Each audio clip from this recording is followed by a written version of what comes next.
I never imagined myself as the guy who'd take on an entire HOA, but when you're backed into a corner by a power-hungry president, you either fight back or get steamrolled. My name's David, and I moved into Oakwood Estates about 8 months ago. It's a picturesque neighborhood, pristine lawns, well-kept houses, but unfortunately, it's also home to the most overbearing homeowners association president suburbia has ever seen, Scott Wilkins. My first encounter with Scott happened the day I moved in. I had barely put the moving truck in park when she strode over from across the street, clipboard in hand, her signature khaki capris and navy blazer making her look more like a mall security guard than a neighborhood leader. Pinned to her lapel was an oversized HOA president badge, as if that somehow made her authority official. "Hello there, I'm Scott Wilkins, president of the Oakwood Estates Homeowners Association," she announced, her voice carrying the confidence of someone who truly believed she ran the place.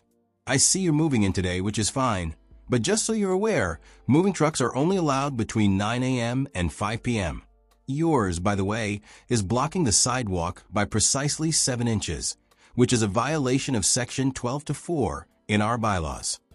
I forced a polite smile, repositioned the truck, and hoped that would be the end of it. It wasn't. Over the following months, I received a steady stream of violation notices. My grass had grown a 1/4 inch too high. A garden hose was left visible from the street for more than 12 hours. A bird feeder in my yard attracted the wrong species of birds. But my personal favorite? A wreath on my front door had too much red in it during a non-holiday month. Each notice came with a potential fine, signed off with Karen's loopy signature and a cheery smiley face sticker that somehow made the whole thing even more maddening. I played along, complying with her absurd demands, determined to keep the peace.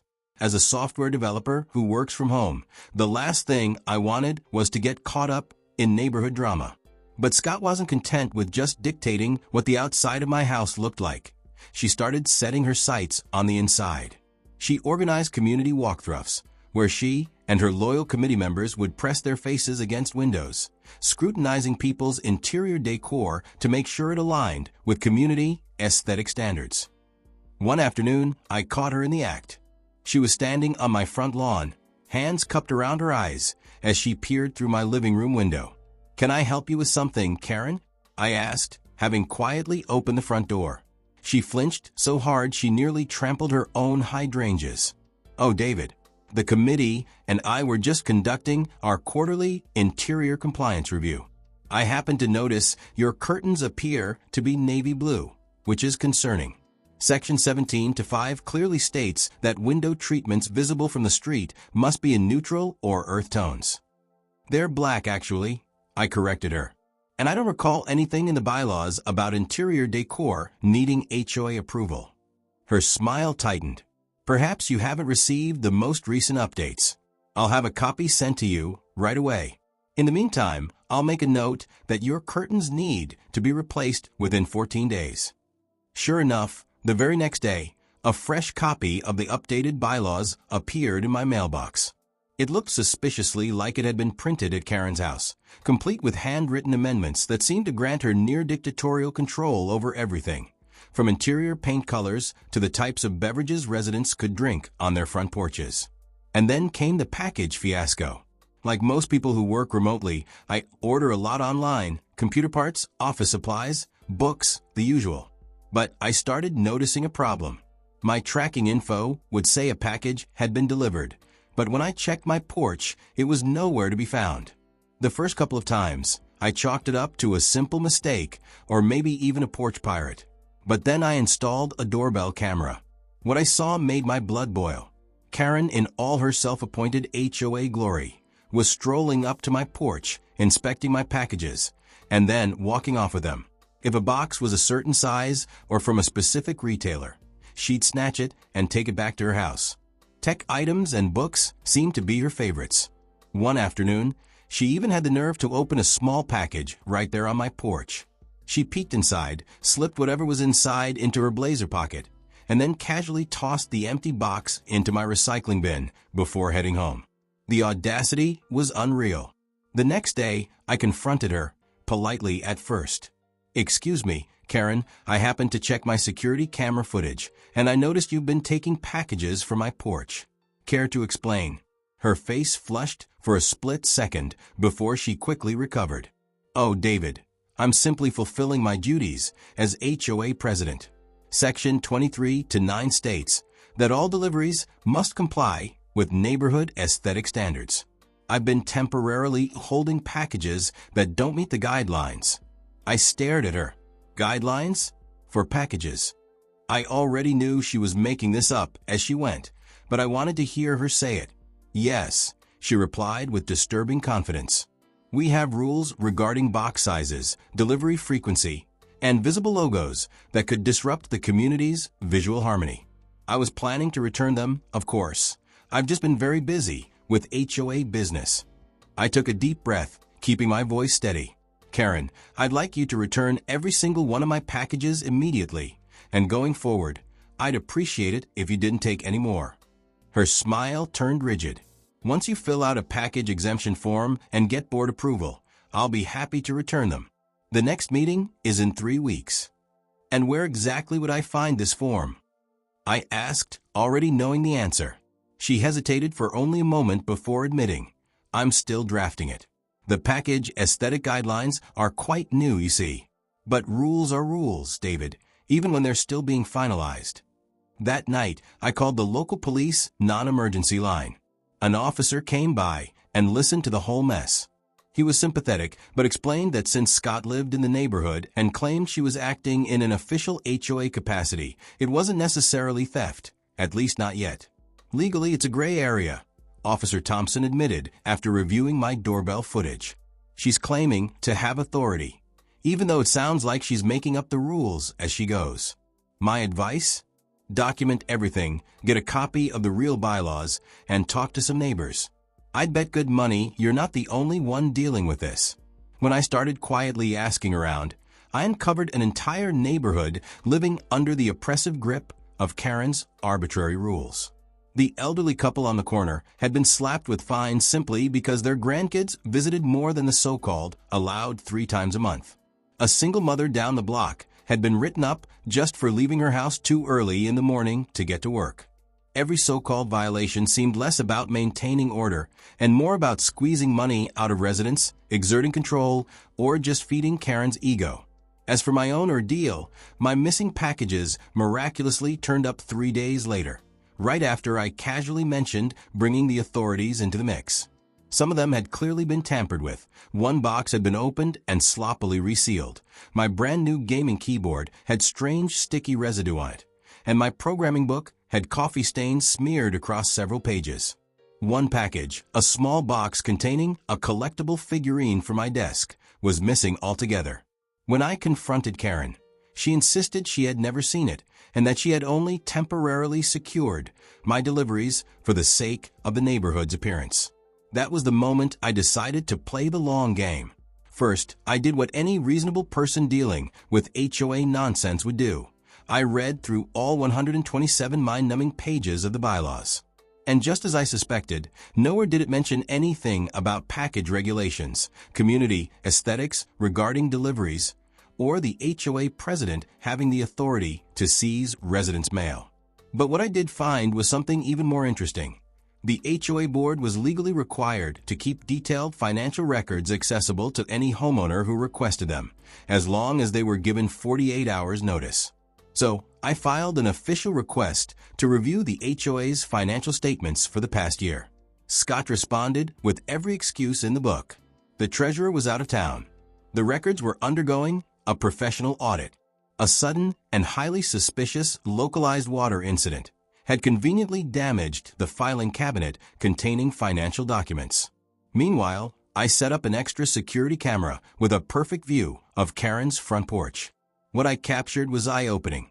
The packages she confiscated under the guise of aesthetic violations weren't being stored for safekeeping. They were disappearing straight into her house. And very few ever came back out. Either Scott had an unusual obsession with hoarding empty Amazon boxes, or she was helping herself to whatever was inside. I bided my time until the next HOA meeting. sitting through nearly 2 hours of Scott droning on about improper mailbox heights and unauthorized garden gnomes. When the time came for new business, I calmly raised my hand. I'd like to address the package confiscation policy that seems to be in effect, I stated clearly. I've looked through our bylaws, and I can't find any mention of it. The other board members exchanged puzzled glances, while Karen's face turned an alarming shade of red. Well, it's more of an unwritten rule, she fumbled. For the safety of the community. I noticed several neighbors shifting in their seats. Clearly, I wasn't the only one who had been subjected to Karen's personal mail screening program. In that case, I continued, I move that we create an official policy prohibiting HOA officials from removing, inspecting, or confiscating packages from private residences unless they have explicit written permission from the homeowner. To Karen's visible dismay, my motion was immediately seconded and passed with overwhelming support. Only Scott and her husband voted against it. Before the meeting adjourned, I raised my hand once more. One last thing. I'd like to formally request access to the HOA's financial records, as outlined in Section 31(2) of our bylaws. I've already submitted this request in writing 3 times over the past month and haven't received any response. Karen's irritation morphed into outright panic. The records are still being sorted, she stammered. We recently switched accounting systems, and there's been some confusion. I smiled. I understand. But according to the bylaws, you only have 48 hours to respond. If you need help organizing them, I'd be happy to assist. With several other homeowners suddenly expressing interest in those records as well, Scott begrudgingly promised they would be available very soon. I left the meeting feeling victorious, and even gave Scott a polite nod on my way out. As I passed by, she glanced at my plain white shirt, and I casually added, Oh, by the way, I've installed a few additional security cameras around my property, strictly for aesthetic purposes, of course. My victory was short-lived. The very next day, while I was on a video conference, I saw Scott through my office window sneaking up to my porch. She glanced around, snatched my latest delivery, and walked off. My doorbell camera caught her muttering under her breath, Best board this community's ever had. Someone has to maintain standards. That was it. She was now openly violating a policy created specifically because of her. I decided it was time for a more creative approach. Over the next week, I ordered several more packages. Every single one mysteriously vanished from my porch. Each theft was carefully documented by my security cameras. Then I upped the game. I printed out convincing labels from high-end electronics brands and stuck them onto empty boxes, placing them in plain view. Karen, of course, couldn't resist. With every new expensive package she took, her greed became more obvious. After each incident, I filed an online police report, carefully building a case that was becoming impossible to ignore. By the 5th report, Officer Thompson gave me a call. This is getting ridiculous, he admitted. We might have enough to pursue charges now, but HOA cases can get messy. Do you have a lawyer? I sure did. My sister, Julia, a property law attorney who had a particular loathing for power-hungry HOAs. She reviewed all my evidence and drafted a scathing letter addressed to both Scott and the board, outlining clear violations of property rights, potential mail theft charges, and the growing legal liability of the HOA for allowing their president to engage in what was, at this point, blatant criminal behavior. The effect was immediate. The board scrambled to call an emergency meeting, which I attended, this time with Rachel by my side. Scott looked pale, defensive, and desperate, trying to justify her actions by claiming she had been protecting the community, and that my excessive deliveries were somehow tanking property values. But when Rachel played video after video of Scott stealing, opening, and pocketing packages, the mood in the room shifted completely. And I wasn't done yet. For the final phase of my plan, I reached out to my cousin, who works at a wildlife rehabilitation center. She sometimes handles rescued skunks and has access to their incredibly potent scent, which they use for training purposes. When I told her what was going on, she was more than happy to help. As she handed me a small, tightly sealed container, she warned, "This stuff is powerful. Even a tiny bit can clear a room in seconds. Are you absolutely sure about this? I grinned. I've never been more certain of anything in my life. I carefully put together a special package, an upscale tech store box that instead of some fancy gadget, held nothing more than a small plastic container with tiny holes in its lid. Tucked inside was a cotton ball, ever so lightly dabbed with skunk essence. The design ensured that no scent would escape until someone popped it open. To add an extra twist, I rigged the container with a pressure-sensitive trigger, so the moment the box was opened, the lid would spring free. I made sure everything was perfectly legal, no real harm, just an overwhelming dose of discomfort. I also slipped in a printed note that read, "This package has been reported stolen from the front porch of 1742 Oakwood Drive. Security cameras have recorded its contents and alerted the authorities. Opening or keeping this package constitutes acknowledgement of theft." For good measure, I threw in a sheet of paper detailing the federal and state laws on mail theft, along with the potential penalties. Once everything was set, I sealed the box, slapped on a shipping label from a high-end electronics company, and set it out in plain sight on my porch, just in time for a Tuesday afternoon delivery. The timing wasn't random. I knew that every Tuesday evening, Scott hosted her so-called Neighborhood Beautification Committee at her house. According to the latest HOA newsletter, 6 other members would be joining her for a critical discussion on, get this, acceptable garden gnome fashion. I placed the package strategically, knowing Scott had a habit of snooping around the neighborhood after the usual delivery trucks had come and gone. Then I waited. My camera was rolling while I worked near the window. Right on schedule, at exactly 4:37 p.m., Scott strutted up my driveway, snatched the package, and scurried back to her house like a raccoon with stolen snacks. I stayed put, keeping an eye on her place, just waiting for the inevitable. And sure enough, 23 minutes later, it happened. A scream, so piercing it could have shattered glass, echoed through the street, followed by the unmistakable sound of furniture crashing. Karen's front door burst open, and she stumbled onto her lawn, gagging and flailing, her hands clad in rubber gloves, holding the now open box as far away from her body as possible. Her husband bolted out right after her, his nose and mouth buried in his shirt.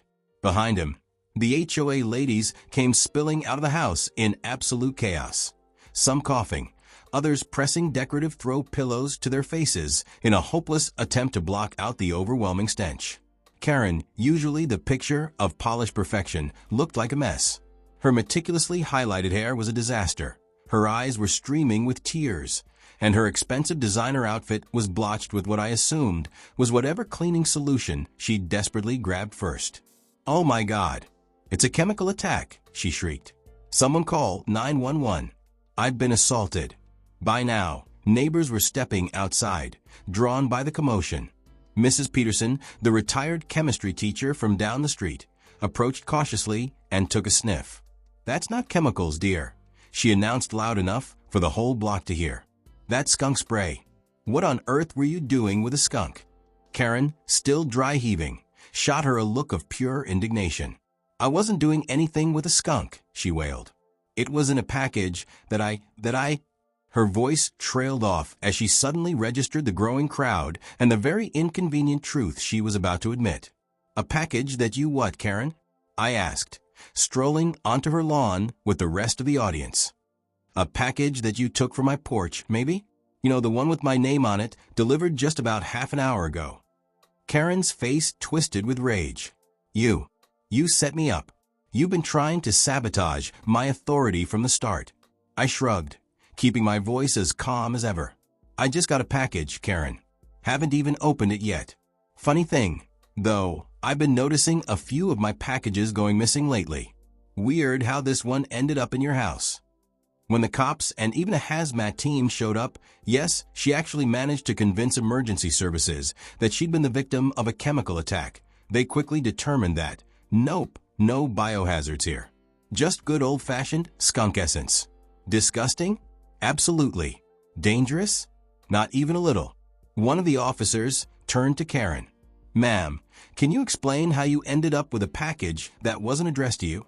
I stepped forward, phone in hand, ready to clear things up. "Officers, I think I can help with that." Officer Thompson, one of the responders, couldn't quite keep a straight face as I played back the security footage. Karen, clear as day, helping herself to my package and hustling it back home. "Ma'am," he asked, his voice laced with amusement, "did you open a package that was clearly marked for someone else?" Karen, still clutching the stinking box like it was radioactive, puffed herself up. "I was conducting a security inspection," she insisted. "As HOA president, it's my responsibility to steal other people's mail?" Mrs. Peterson cut in with a dry chuckle. "Because that's sure what it looks like to me. And for the record, I've seen you help yourself to packages from at least 3 other houses this past month." The murmurs of suspicion quickly turned into a chorus as more neighbors stepped forward to share their own unsettling experiences. A single mother recounted how birthday gifts meant for her daughter had mysteriously vanished. An elderly couple spoke up about a critical medication delivery that had never arrived. One after another, residents came forward with eerily similar accounts. Just when it seemed things couldn't spiral further out of control for Karen, a county official, summoned to assess the hazmat situation, suddenly did a double take. Recognition flickered across his face. "Wilkins, don't you work in the county assessor's office?" he asked, his tone edged with both familiarity and disbelief.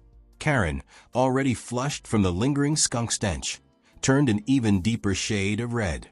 "Yes, I'm the assistant deputy assessor for residential properties," she admitted, her voice tight. The official's expression darkened. "We need to have a serious discussion about this at the office tomorrow. This kind of behavior reflects poorly on county employees." As Scott floundered, attempting to justify herself to the officials, I caught sight of her husband slipping into their house. Moments later, he re-emerged, carrying several unopened packages and boxes, which he hurriedly stashed in their recycling bin. He probably thought no one noticed, but Officer Thompson did. Without hesitation, the officer moved in to investigate. The sheer number of stolen packages was damning. Reynolds methodically logged each one, matching addresses to neighbors still gathered on the lawn. He turned to Karen, his voice firm. "Ma'am, at this point, I have to inform you that you're facing multiple counts of mail theft. That's a federal offense." Whatever righteous indignation Scott had been clinging to crumbled in an instant, replaced by sheer panic. "This is all just a big misunderstanding," she sputtered. "I was planning to return everything. I was just looking out for the neighborhood." The next morning, an official letter from the HOA board arrived in my mailbox. It confirmed what everyone had already assumed. Scott had been removed as HOA president effective immediately following an emergency meeting. The letter included a formal apology from the board and an appeal for me to refrain from pressing charges, promising that Scott would be held financially responsible for every stolen or damaged item. Later that day, she stood in her driveway, watching in stunned silence as the temporary HOA president tacked the announcement of her removal onto the community bulletin board. Her face cycled through a spectrum of emotions, first disbelief, then fury, and finally resignation. Even from across the street, I could hear her strained voice cracking with frustration. "This is outrageous," she shrieked. "Do you people have any idea what I've done for this community? I spent years protecting our property values.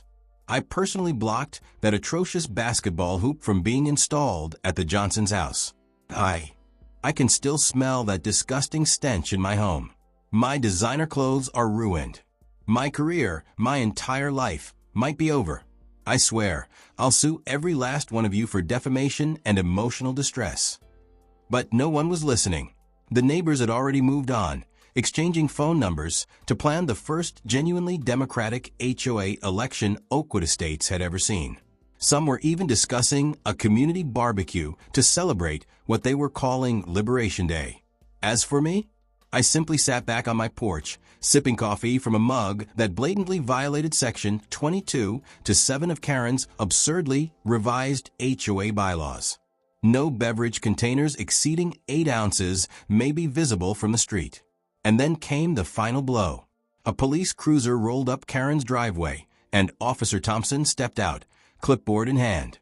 The scene played out like a perfect reversal of my first day in the neighborhood.